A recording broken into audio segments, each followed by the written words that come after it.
ہمارے علماء کرام کا سب سے زیادہ زور جو ہوتا ہے ان احادیث پر ہوتا ہے بیان کرنے پر. لیکن بدقسمتی سے سر سید احمد خان کے زمانے سے یہ ایک بہت بڑا فتنہ شروع ہو چکا تھا امت کے اندر کہ احادیث نبویہ کی کوئی خاص اہمیت نہیں ہے، بس قرآن قرآن قرآن. اور قرآن کی پھر تفسیر کرنے میں جو اپنی عقل میں آئے. روک تو ختم ہو گئی نا. جو ایک خاص شکل بنتی ہے دین کی شریعت کی، وہ تو قرآن پر حدیث کا اضافہ ہوگا، قرآن پر سنت کا اضافہ ہوگا، تب شکل بنے گی. سنت کو اور حدیث کو ایک طرف رکھ دیجئے تو نماز بھی ایک نہیں ہے. نماز کیا ایک کیسے ہو جائے گی؟ کہاں قرآن میں لکھا ہے 5 نمازیں ایک جگہ؟ کہاں ان کے اوقات دیے گئے ہیں؟ کہاں بتایا گیا کہ ظہر کی 4 رکعتیں فرض ہے، عصر کی 4 ہے، فجر کی 2 ہے اور یہ مغرب کی 3 ہے؟ کہاں ہے؟ سنتوں میں اتنا فرق کہ فجر کی سنتیں تو واجب کے درجے میں ہے، باقی کچھ سنتیں مؤکد ہوتی ہیں، کچھ غیر مؤکد. یہ سارا نظام کس نے دیا؟ تو میں نے چھوٹی مثال دی آپ کو. نماز کا نظام قائم نہیں ہو سکتا حدیث و سنت کے بغیر، تو دین کا نظام کیسے بن جائے گا؟ لہذا دین کے خلاف یہ بہت بڑی بغاوت تھی.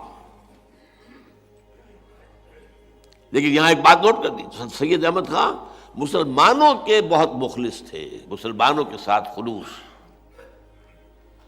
ان کی بہتری. انگریزی دور کے بعد اب جو مسلمانوں کا معاملہ ہو رہا تھا اس کے اندر وہ بہت بیتاب رہتے تھے، مضطرب رہتے تھے. اب نتیجہ کیا نکلا کہ اب ان احادیث کی طرف بعد میں آپ کو پتہ ہے کہ سر سید کا اسکول، پھر سر سید کا کالج، پھر مسلم یونیورسٹی علی گڑھ، اسی سے جو تعلیم حاصل کر کے نکلے وہی مسلم لیگ کے اندر زیادہ کارکن تھے، لیڈر تھے، وہی سول سروسز میں تھے، وہی پاکستان بنا ہے تو یہاں حاکم ہو گئے. لہذا یہ فتنہ ہمارے معاشرے میں بہت گہری جڑیں رکھتا ہے. یہ تو جو بعد میں نتائج نکلے وہ تو اور ہیں، لیکن اس سے پہلے جو نتیجہ نکلا وہ یہ ہے کہ جب غلام احمد قادیانی نے احادیث نبویہ کی نفی کرنی شروع کی تو اس پر کوئی خاص جو ہے عام مسلمان، پڑھے لکھے مسلمان، جدید تعلیم یافتہ مسلمانوں کے اندر اس کا کوئی رد عمل پیدا نہیں ہوا. ایک اور غلام احمد پرویز، اس نے چھوٹے چھوٹے مسئلے اٹھائے.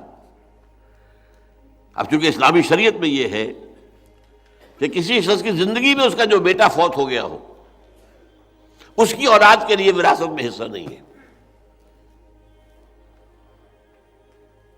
وہ ہبہ کر سکتا ہے اپنی زندگی میں اپنے یتیم پوتوں کے لیے، یتیم پوتیوں کے لیے ہبہ 1/3 کی حد تک کیا، بلکہ ہبہ تو اور بھی زیادہ کر سکتا ہے. یہ وصیت 1/3 کی کر سکتا ہے کہ اس کو دے دی، لیکن باقاعدہ قانون وراثت میں حصہ نہیں ہے. اجماع ہے اس پر. دیکھو جی یہ کیا بات ہے، وہ بیچارے یتیم پوتے وہ محروم کر دیے گئے. یہ کیا ہے مولوی، انہیں کچھ پتہ نہیں دین کا. ان باتوں سے، چھوٹی چھوٹی باتوں سے ناواقف لوگوں کے اندر ایک اثر پیدا کرتا. نتیجہ کیا نکلا؟ جب علماء کے بارے میں،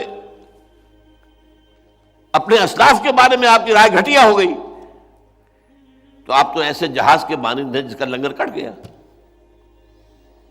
اگر لنگر نہیں رہا تو لہر جو آئے گی زوردار وہ ادھر لے جائے گی یا ادھر سے آئے گی ادھر لے آئے گی. بے لنگر کا جہاز یہ ہمارے ہاں محاورتاً کنایتاً استعمال ہوتا ہے.